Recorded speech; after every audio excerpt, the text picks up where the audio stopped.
देश की जीडीपी विकास दर अक्टूबर-दिसंबर 2020 तिमाही में 0.4% रही। ये बात केंद्रीय सांख्यिकी कार्यालय की ओर से जारी आंकड़े में कही गई। सरकारी आंकड़े के साथ ही कहा गया कि इस कारोबारी साल 2020-21 में देश की जीडीपी में 8% गिरावट रह सकती है। हालांकि तीसरी तिमाही में विकास दर्ज करने के साथ ही देश की अर्थव्यवस्था तकनीकी मंदी से बाहर आ गई। इससे पहले लगातार 2 तिमाही जीडीपी में गिरावट दर्ज की गई थी।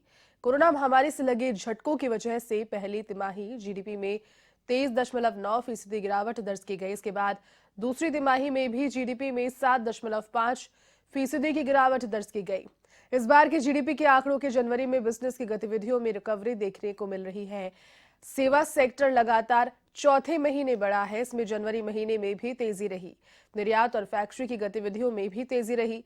रिजर्व बैंक ने वित्त वर्ष 2022 में देश की अर्थव्यवस्था में 10.5% की ग्रोथ का अनुमान लगाया है। चलिए इसी खबर पर अधिक अपडेट के साथ में सहयोगी बीके शर्मा फोन लाइन पर जुड़ गए। बीके, क्या कहा जा सकता है कि टेक्निकल रिसेशन का जो दौर जारी था उससे कहीं ना कहीं बाहर अब निकलने लगे हैं? जनवरी में गतिविधियों में रिकवरी नजर आ रही है, क्या पूरी अपडेट? जैती, इसमें सबसे बड़ा जो बात है इस जीडीपी में, ये बात सही है कि पूरी दुनिया में ये जीडीपी में डाउनफॉल रहा पूरी दुनिया में, क्योंकि मैन्युफैक्चरिंग सेक्टर बिल्कुल ठप था और फैक्ट्रियों में काम नहीं हुआ था, उत्पादन नहीं हो रहा था और जो एक्सपोर्ट बिजनेस था वो एकदम से थमा हुआ था। तो अंतर्राष्ट्रीय ट्रांसपोर्टेशन बंद था, एयरलाइंस बंद थी, शिपिंग जो ट्रांसपोर्ट था वो भी बंद था। तो इसकी वजह से पूरी दुनिया में ही जीडीपी में डाउनफॉल हुआ। लेकिन अब धीरे धीरे अगर पिछले माह की तिमाही, पिछले साल की तिमाही में देखे, आखिरी जो अक्टूबर, नवंबर, दिसंबर, तो उसमें धीरे धीरे ग्रोथ की है जीडीपी। और अब ये जो आंकड़े आएंगे मार्च, जनवरी से लेके मार्च, जो 2020 और 21 के इस कारोबारी साल का आखिरी तिमाही होगी, इसमें थोड़ी और रिकवरी होगी।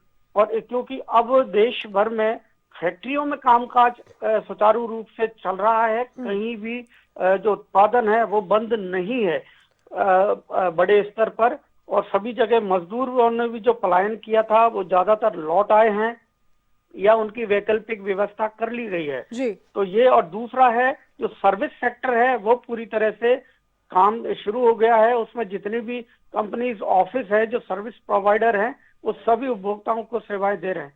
तो इससे जो अब जीडीपी ग्रोथ आगे बढ़ेगी और जो डाउनफॉल है वो अब ये शायद ये खत्म होगा धीरे धीरे। लेकिन एक और अंदेशा ये है कि ये जो तीसरी लहर है कोरोना की, ये कहाँ तक जाती है, इसका क्या प्रबंधन सरकार कर पाती है, या वापस से कुछ महाराष्ट्र, गुजरात और दूसरे राज्यों में जिस तरह से कई जगह पे लॉकडाउन और कर्फ्यू जैसी स्थिति है, तो अगर ये स्थिति और उत्तर भारत के राज्यों में फैलती है, क्या रहता है इसका असर, ये थोड़ा सा इसके ऊपर नजर रहेगी। और आगे आने वाला ये मार्च का महीना इसमें बहुत महत्वपूर्ण रहेगा। इसके बाद तय होगा कि अगले साल की ग्रोथ क्या रहेगी। जयती, बिल्कुल बीके, इसके अलावा एक्सपोर्ट और इंपोर्टेशन का क्या रोल रहता है किसी भी जीडीपी में, उसका क्या रोल और क्या फैक्टर? एक्सपोर्ट का सबसे बड़ा असर होता है, क्योंकि एक्सपोर्ट हमारे यहाँ पर फॉरेन करेंसी का जो भंडार है उसको, उसकी ग्रोथ एक्सपोर्ट से ही होती है। जब हम एक्सपोर्ट करते हैं तो अभी जो विदेशी मुद्रा भंडार में इजाफा होता है, लेकिन एक्सपोर्ट का सिस्टम पूरे पिछले साल पूरा ठप रहा था। लेकिन पिछले अक्टूबर के बाद से धीरे धीरे एक्सपोर्ट अब बढ़ने लगा है। लेकिन इसमें भी जो लग्जरी आइटम है, जैसे कारपेट है या गोल्ड ज्वेलरी है, इस तरह की चीजों की डिमांड नहीं है। लेकिन जो जरूरत की चीजें हैं, जो हमारे देश में जो कंपोनेंट कुछ बनते हैं, या और दूसरी जो जरूरत की चीजें, यहाँ पर भी कुछ फार्मेसी में आप देखेंगे कि हम वैक्सीन भी एक्सपोर्ट कर रहे हैं दूसरे कुछ देशों को।